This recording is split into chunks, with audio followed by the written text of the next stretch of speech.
Warning! You're about to enter a touchscreen-free zone. No digital displays, no giant screens, just pure analog style with a serious dose of class. Alright, kidding aside, today we're looking at some of the most beautiful interiors ever put in American cars from the 1960s. Of course, this is all subjective, so if you think I left one out or added one that doesn't belong, let me know in the comments. And if you had to pick your top 3, whether they're on this list or not, feel free to share them. When making this video, I pulled information directly from the official car brochures for each model, as well as from other sources like Sotheby's and Haggerty. Normally, I'd include a screenshot of the sources, but since there are so many this time, I couldn't fit them all on screen. You can find the full list of sources in the Google Doc linked in the description.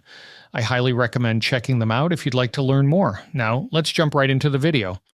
At number 15, we have the 1964 to 1967 Pontiac GTO. The GTO first hit the streets in 1964, a car many consider to be the first true muscle car. Despite its success, Pontiac executive Jim Wangers believed that they could have sold even more if it weren't for industry strikes that year. His theory seemed to hold up when sales more than doubled in 1965, jumping from 32,450 to an impressive 75,352 units.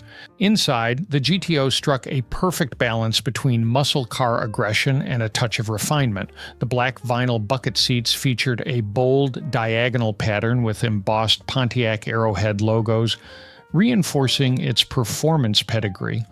Buyers could choose from 6 interior trim colors: black, blue, turquoise, gold, red, and parchment with black, adding a layer of customization. Sitting front and center was a wood-rimmed 3-spoke steering wheel positioned in front of a brushed metal dashboard packed with deep-set gauges that gave the driver a race-inspired feel. As the GTO's popularity surged, Pontiac rolled out even more customization options, including vinyl tops in black or beige and slotted silver rally wheels with separate center caps and trim rings. Convertible buyers could also pick from 5 different top colors: white, black, blue, turquoise, or beige, ensuring their GTO stood out from the crowd. But at its core, the GTO was all about performance, and nothing emphasized that more than the Hurst shifter, with its signature white Q ball knob, a tactile reminder of the raw power under the hood.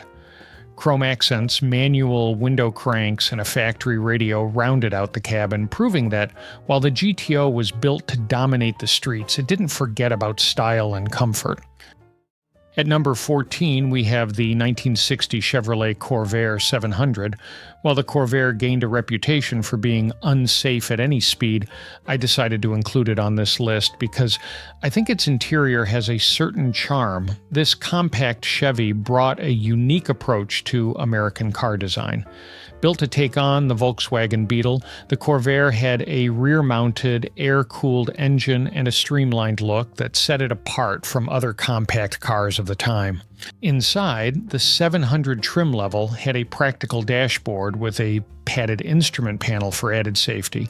Buyers had plenty of options to make the car feel more upscale, including an aircraft-style heater and defroster, a transistorized radio, and easy-eye tinted glass. The Comfort and Convenience Group added features like a right-hand sun visor, armrests, a glove compartment light, and a windshield washer. Small touches that made everyday driving a little easier.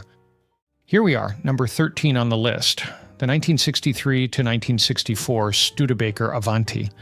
This Studebaker had an interior that was as stylish and ahead of its time as the car itself. The 1963 models featured a cool 2-tone vinyl setup, fawn, a light tan, on top, with bold colors like black, turquoise, orange, elk, dark brown, or red below. The carpets had this tuxedo salt and pepper look, similar to what you'd find in a Corvette C1. When 1964 rolled around, there were a few updates. The front end got square headlight lenses, and inside, the 2-tone interior was swapped out for a sleek single color.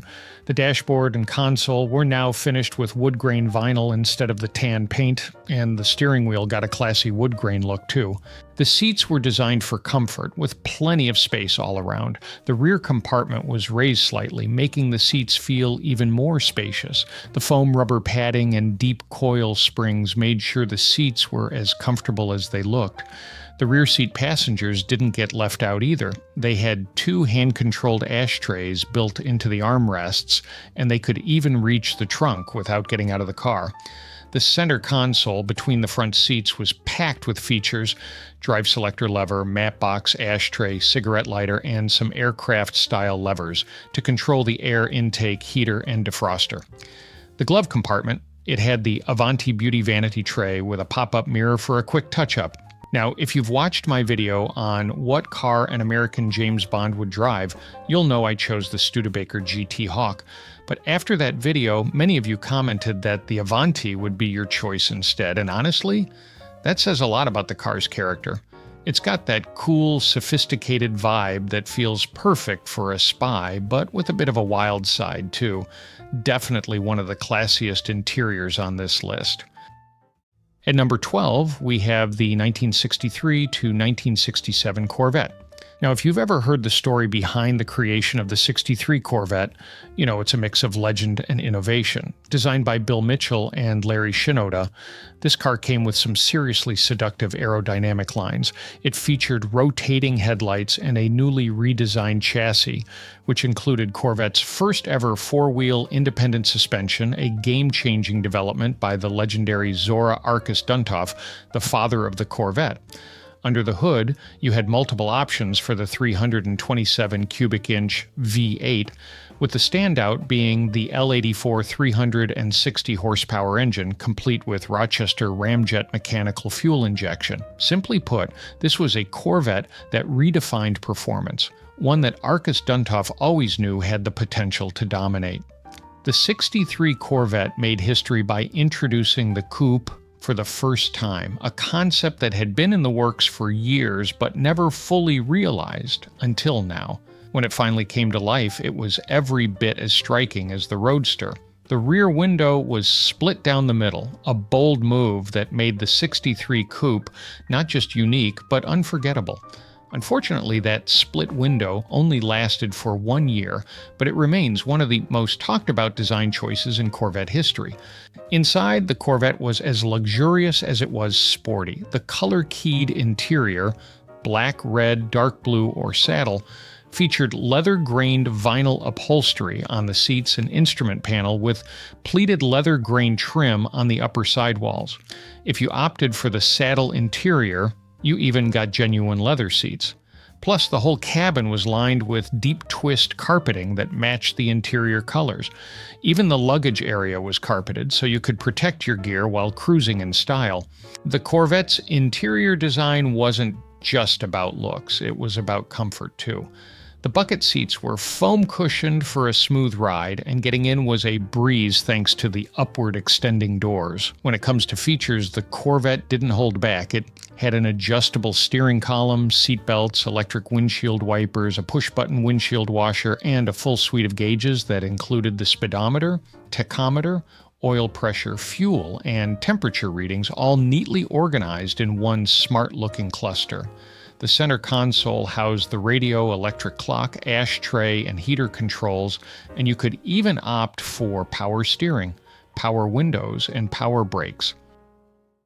Next on our list at number 11 is the 1960 Oldsmobile 98. This 98 was part of the 6th generation, which debuted in 1959. While yes, it was released in 1959, it lasted through 1960, which is why I decided to include it. The 1960 model didn't bring major changes to its body or engine lineup, but it did get some style tweaks that make it stand out as its own, so it absolutely deserves a spot on this list. While the 1959 Oldsmobile 98 brought you the cutting-edge Jetaway Hydra-matic drive, power steering, power brakes, and that fantastic 394 cubic inch rocket V8 pushing out 315 horsepower, the 1960 model maintained all the performance you could ask for. The body got slightly more refined with flattened tail fins and a sleeker look, but the essence of its predecessor stayed the same.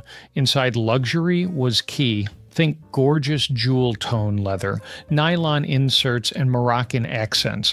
The new Twin Cove instrument panel put everything you needed within sight, while the safety spectrum speedometer was color-coded to keep your speed in check, transitioning from green to amber to red depending on how fast you were going.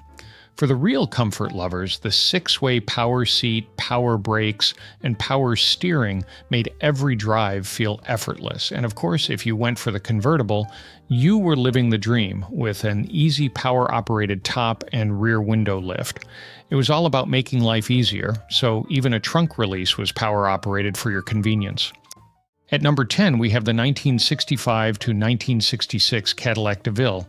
Cadillac's 1965 DeVille represented a big shift for the brand, introducing a new series that included a convertible and a pillared sedan for the first time. This move effectively replaced the previous Series 62 lineup while maintaining the elegance Cadillac was known for.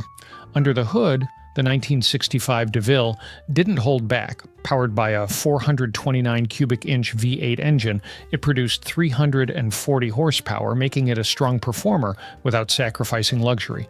On the outside, the DeVille embraced modern styling with dual stacked headlights and a touch of tail fins, giving it a look that was unmistakably Cadillac. The 1965 model was built on a new perimeter frame chassis, offering a smoother ride with a 129.5-inch wheelbase and an overall length of 224 inches. The car also introduced frameless glass side windows. Inside, the DeVille series took comfort and luxury to the next level. The interiors featured leather upholstery and a wide selection of color combinations with options like bucket seats and a locking padded center console in the coupe and convertible models. The redesigned instrument panel was more user-friendly, and the new dashboard offered improved lighting and knee room.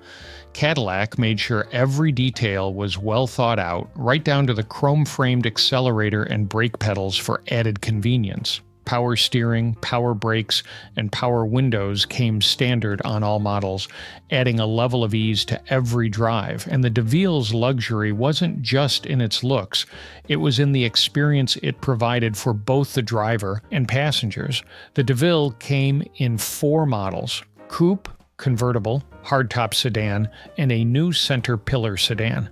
Each model had unique features, but they were all instantly recognizable with the bright brushed chrome Cove belt molding and the DeVille script on the rear quarter panel. At number 9, we have the 1964 to 1966 Chrysler Imperial. This redesign, brought to life by Elwood Engel, marked Chrysler's full entry into the 60s. Gone were the fins and chrome of the 1963 model, replaced with a more streamlined design. Slab sides, sharp lines, and a more subtle trim that reminded some of the 1961 Lincoln Continental. It was a hit, both in style and sales. The 1964 model's bold design featured a tin spare integrated into the trunk line, a boxy roofline, and a striking C-pillar. That year, sales jumped by 65%, reaching 23,285 units. The Imperial line included the Crown, available as a 2- and 4-door hardtop or convertible, and the LeBaron, which came as a 4-door hardtop. Carrozzeria Ghia, better known as Ghia, even built 10 8-passenger limousines. Powered by a 413 cubic inch V8 engine with 340 horsepower, all Imperials rode on a 129-inch wheelbase. For 1965, not much changed except for a new grille with smooth mesh and 4 divisions. The headlights were hidden behind smooth glass panels, and by then nearly all power options came standard. The 1966 model had a new grille design with an ice cube tray look and a bold chrome strip across the top. The engine was upgraded to a 440 cubic inch V8, now delivering 350 horsepower. Inside, the 1965 Imperial was all about luxury. Soft leather, rare 100-year-old walnut inlays, and tempered glass headlamps were just a few of the standout features. The Imperial was one of the most spacious and quietest luxury cars on the market. The LeBaron in particular came loaded with 48 standard features, including a 6-way power seat, power windows, and power vent windows. There were 14 different upholstery options, including leather and fabric combinations, broadcloth, and full leather. If you're enjoying the video, feel free to subscribe. We're halfway to 1,000 subscribers, and your support would mean a lot. Up next, at number 8, is the 1961 to 1963 Lincoln Continental. This Continental took the brand in a fresh direction, built on a stretched version of a Thunderbird design that Ford had set aside for not being sporty enough. Lincoln was struggling at the time, and this car played a big role in turning things around. Lincoln stuck with a 4-door layout, but the convertible option needed a creative solution. Without a solid center pillar for rear door hinges, the decision was made to use rear-hinged back doors, often called doors. This not only solved the problem, but also gave the car a distinct look. The new Continental was shorter than its predecessor, but still had plenty of heft. The convertible was even heavier, needing extra reinforcements for structural strength. Under the hood, power came from a 430 cubic inch V8 with 320 horsepower. Luxury was a major focus. The fully transistorized radio had separate treble and bass speakers, delivering what Lincoln called concert-quality sound. Power door locks were operated by a switch on the instrument panel with a warning light showing whether they were engaged. The seats used multiple layers of foam cushioning, nearly tripling what other luxury cars of the time offered. Standard features included power brakes, an electric windshield washer, dual exhausts, folding center armrests, and a full set of convenience lights. Buyers could add options like air conditioning, a 6-way power seat, leather trim, tinted glass, a power differential, and speed control. There were 19 different interior choices, from broadcloth in beige or gray to leather in a variety of colors. The dashboard and door panels featured polished walnut trim, complemented by a matching steering wheel and control knobs. At number 7, we have the 1964 to 1966 Cadillac Eldorado. The Eldorado made its debut in 1953 as Cadillac's top-tier model inspired by the 1952 Eldorado Golden Anniversary concept. Designed by Harley Earl, it was a limited production convertible with striking styling, exclusive colors, and plenty of high-end features.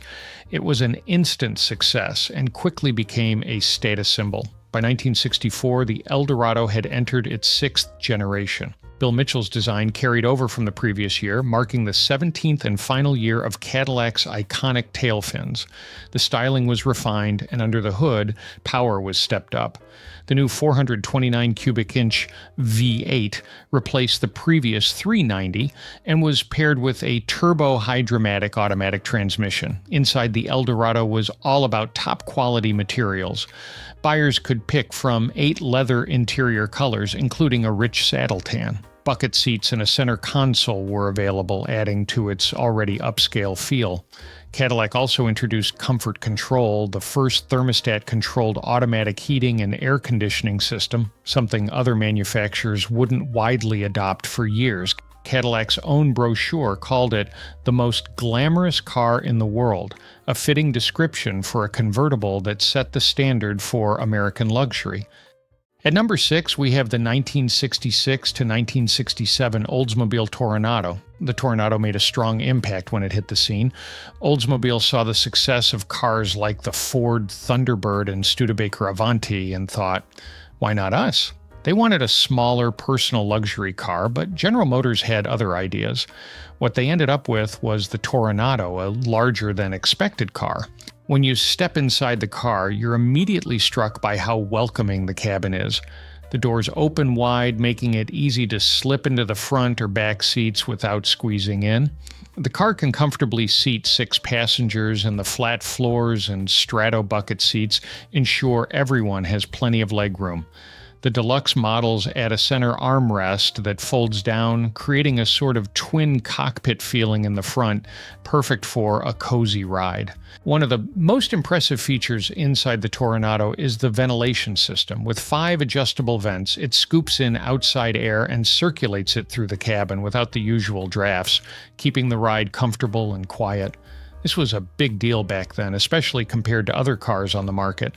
The tilt and telescope steering wheel adjusts easily to the driver's size, while power windows and seat controls are placed right in the deluxe armrests for quick access. It's little touches like this that make the Toronado feel ahead of its time. Oldsmobile didn't hold back on the luxury features either. The cabin was lined with deep pile carpeting, and the padded sun visors and instrument panels added to the overall comfort.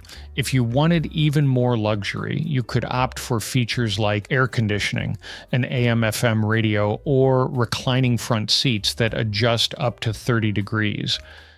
Coming in at number 5, we have the 1961 Oldsmobile Starfire. The 1961 Starfire made a big return to the scene, reviving a name that was first introduced as a Motorama show car in 1953. After being used on the Oldsmobile 98 convertibles from 1954 to 1956, the Starfire name came back in 1961 as a standalone top-of-the-line model, built to showcase everything Oldsmobile had to offer. Right away, the car grabs your attention. This was a convertible designed to impress. It came with a 394 cubic inch high-compression Starfire V8 engine, which cranked out 330 horsepower paired with a Hydra-matic transmission. Luxury was front and center, with power steering, power brakes, and power windows all coming standard. For those who craved extra comfort and convenience, the Starfire did not disappoint. Inside, foam-cushioned bucket seats wrapped in top grain leather made sure you were both comfortable and stylish. A sports-type control console sat between the front seats, featuring a centrally located tachometer and power window switches. Oldsmobile made sure the Starfire had everything covered, even when it came to extras. Optional features included a matching carpeted luggage compartment, aluminum accented carpet inserts, and a chrome-covered compartment for extra storage space. At $4,647, the Starfire was Oldsmobile's most expensive model that year, which would be equivalent to nearly $50,000 today, and it showed in the quality of both its design and performance. At number 4, we have the 1960 to 1962 Chrysler New Yorker. For 1960, Chrysler introduced some exciting updates to the New Yorker. The new recessed grille and dipped front bumper added to its already striking design, while Virgil Exner's signature tall tail fins remained. For the first time, unibody construction was used in the New Yorker, which boosted durability, while Chrysler also stepped up its rust-proofing game. Buyers could choose from various body styles like 2- and 4-door hardtops, a convertible, or even a 6- or 9-passenger station wagon. Under the hood, the New Yorker was powered by a unique 413 cubic inch V8 that produced an impressive 350 horsepower. Many buyers opted for the popular trunk lid option that included an integrated spare wheel cover. For 1961, Chrysler gave the New Yorker a fresh new look with slanted headlights and taillights placed above the bumper. The ribbed trunk lid and extra rear fender trim bars added to its appeal, but the Exner tail fins, which had been a hallmark of the New Yorker, were no longer part of the package. Unfortunately, the 2-door hardtop and convertible models didn't sell well, so they were discontinued for 1962. The horsepower dropped slightly to 340. Chrysler loaded the New Yorker with top-tier features such as constant control power steering, total contact power brakes, and the easy-to-use push-button torque flight transmission. Other luxury touches included a remote control outside mirror, electric clock, foam rubber seat cushions, and the innovative Astrodome control center. A 6-way power seat, push-button radio, and power windows were also available. For those who wanted a little extra, Chrysler offered a variety of options like swivel seats, which rotated to meet you as you opened the door, and a push-button air conditioner. The New Yorker even offered an autopilot feature to make highway driving a little less tiring. Next on our list at number 3 is the 1964 to 1966 Ford Thunderbird. The 1964 Thunderbird marked a new chapter with a fresh, restyled body, kicking off the 4th generation of this iconic model. Beneath its refined exterior, the Thunderbird still relied on the solid unitized construction first introduced in 1958. Powering it was the 390 cubic inch V8, producing 300 horsepower and paired with a Cruise-O-Matic automatic transmission. Power steering and brakes were also standard, continuing the trend from 1963 for a smooth and comfortable driving experience. Though the two-seat sports roadster didn't make a comeback, Ford did offer a dealer-installed tonneau cover in 1964 to bring back those two-seater vibes. The 1965 model introduced front disc brakes, a major upgrade in stopping power, while sequential taillights became a standard feature. In 1966, the Thunderbird gained a more powerful option with the 345 horsepower 428 FE Series V8. The full-width taillight design, complete with those signature sequential turn signals, would be the last feature of this version, before the Thunderbird and its convertible body style were phased out. The standard features list was loaded with all the essentials for a comfortable ride. Along with the 390 V8 engine, the Thunderbird came with power steering, power brakes, and a silent flow ventilation system for the hardtop. Inside, you could enjoy a swing-away steering wheel, adjustable front seats, retractable seat belts, and a padded instrument panel. Also seen were lighted door handles, courtesy lights, and backup lights. If you wanted to make your Thunderbird more personalized, there were plenty of options to choose from. For the convertible, you could add a sports tonneau and wire wheels, while the optional power windows and power seats made the car feel almost fully automated. The select air conditioning system gave you total control over the temperature, no matter the season. You could also upgrade the audio system with rear radio speakers or a concert hall tone system for the best sound experience. For the finishing touches, there were choices like white sidewall tires, full wheel covers, and leather upholstery. At number 2, we have the 1965 Buick Riviera.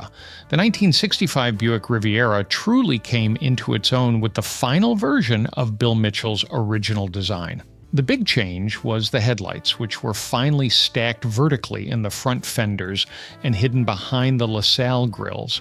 These grills, which used to house the park lights and turn signals, now had a more dramatic function. When the headlights were switched on, the vertical clamshell grills opened up.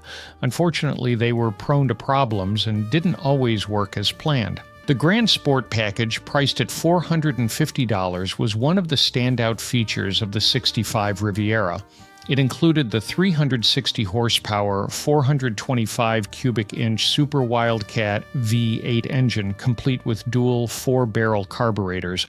This setup helped the car go from 0 to 60 miles per hour in just 7.7 seconds and reach a top speed of 125 miles per hour. Dual exhaust, mag-style steel wheels, and a polished chrome air cleaner dressed up the engine. The package also added a limited slip differential, and you got Grand Sport lettering on the fenders to make sure people knew you weren't driving just any Riviera.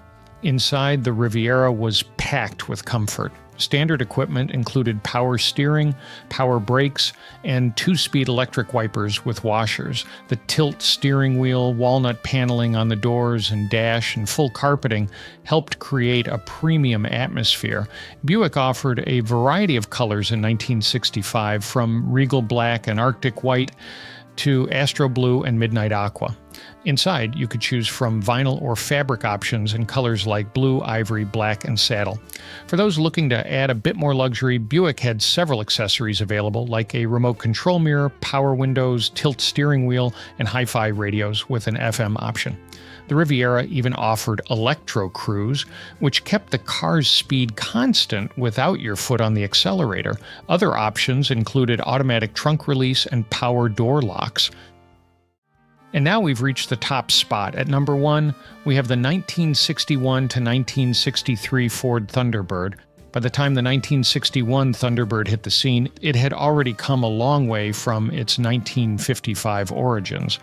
What started as a 2-seat cruiser had quickly evolved into a 4-seat car, And by the third generation, the Thunderbird fully embraced its space-age look.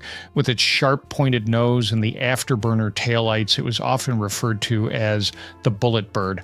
This personal luxury car had plenty of style, size, and power, plus a wide range of features that made it stand out. One feature that really set the 1961 Thunderbird apart was the swing-away wheel. This movable steering column made getting in or out of the car easier. It could shift over to the side when the gear selector was in park, giving you more space to slide in. Once you're inside, moving the gear lever was all you needed to lock the wheel back in place. Ford made sure comfort was a priority, with wider doors and windshield pillars that slanted away for more space. Inside, the seats were even more comfortable thanks to an extra 12 pounds of foam added to the cushions. The Thunderbird came with standard features like cruise-o-matic drive, power steering, and self-adjusting power brakes. The interior was both spacious and luxurious. It had distinctive contoured seats, deep-loop carpeting, and a choice of 16 upholstery combinations, including options for genuine leather. The dashboard had 3 circular pods for the instruments, which were shrouded to reduce glare and illuminated for easy reading at night. Plus, there were plenty of lights inside, including a dual-lens dome light and courtesy lights. If you wanted even more comfort, you could opt for features like the Select Air Conditioner for year-round climate control, power-adjustable front seats, or power windows. You could also add a push-button radio, better ventilation with Magic Air, and a variety of interior color combinations.